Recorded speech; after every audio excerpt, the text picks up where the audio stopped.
So I'm going to tell you why your default mode of communication with people should be that which is grounded in trust. And I wrote a very quick note and I'll expand on a note. Put your trust in other people, even though you know they can burn you. Very simple, very straightforward. Why? Well, first of all, trust is a social contract. That's what it is. You know they can burn you. Well, we're full of snakes. We're imperfect. So that doesn't mean that you enter into business relationships, negotiations, personal romantic relationships with people, even though you can't trust them. But in general, when you're going about your day, when you're speaking to people, when you go to the teller and you give them a card to destroy because they're going to send you a new one, you can operate under the assumption that people are going to burn you or they have the ability to do that and trust them anyway.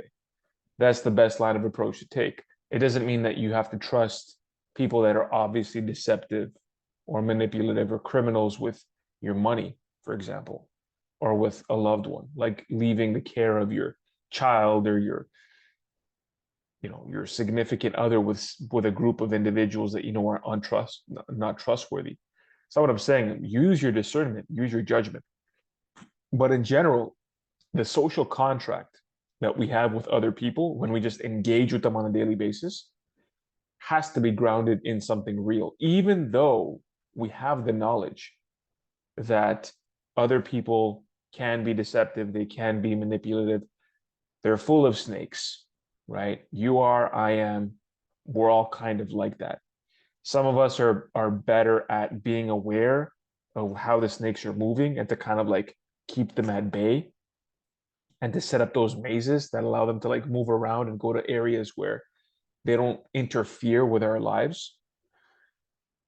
So it's almost like you have the ability to become a monster, but you constrain that ability because it's important to be able to be dangerous because you may encounter situations where you would have to use that ability. Hopefully you wouldn't, but you need to be prepared for that. So it's all about preparation, right? So you're prepared, you can be, you also know that other people can be monsters. They can be mistrustful or deceptive. But it's really hard to be able to operate in life if you don't have that prerequisite perspective because you can't conduct business. You can't even call people over the phone because you might be thinking at all times, if I call this number, is this number going to this company or is it going to somewhere else where they're going to scam me? Like I had to call my credit card company today. So I Googled the actual bank. And so, you can do your due diligence. You look at the website, yeah, dot whatever. Okay. Official website, click. All right. Sounds legit. It's like you're always processing to see if it sounds legit. But at the end of the day, do you ever truly know 100% that the company that you're calling is actually that company? You actually don't know that. So there is some implicit sense of trust that you have when you interact on a daily basis. Or even that coffee that they're charging you, right? You might think so and so place is overpriced. But in general, you might think, okay, they're charging me, $2.50 for a small coffee. You're like, oh, that's a reasonable price. Now, at some other fancy place, it might be more expensive. So you go to a local coffee shop, they're charging you $2.50. You're like, oh, that's pretty reasonable.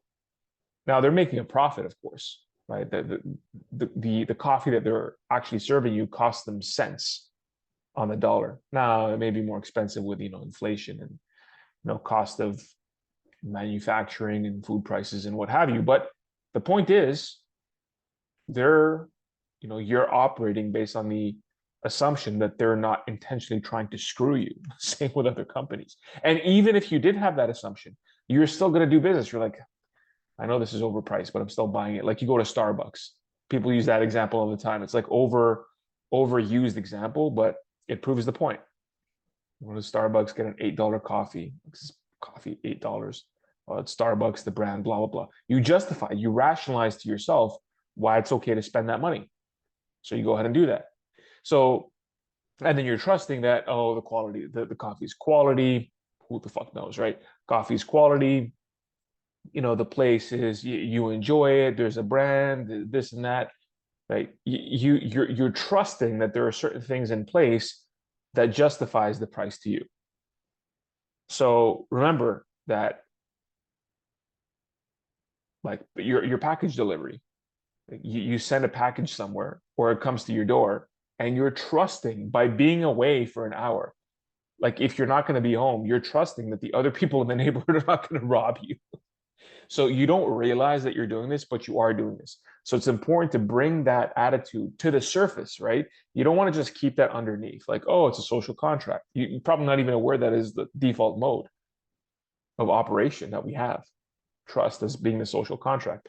But it's important to bring it to the surface, because when you do that, then you're going to feel like a more trusting person, and you're more likely to give it to other people, even when they haven't done anything to deserve it or to show that they're worthy of trust. Now, if they're doing the opposite to show you that they're not to be trusted through their behavior, through their words, through what they're doing, then of course use your discernment. But generally speaking, that should be your default mode.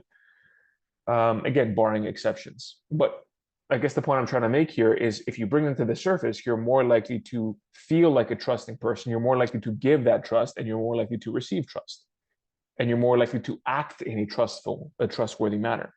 So bring that to your awareness, right? Bring that to the surface, and it's going to do you a lot of good in all of the ways that I just mentioned, because it's going to change the way you think, and it's going to change the way you behave.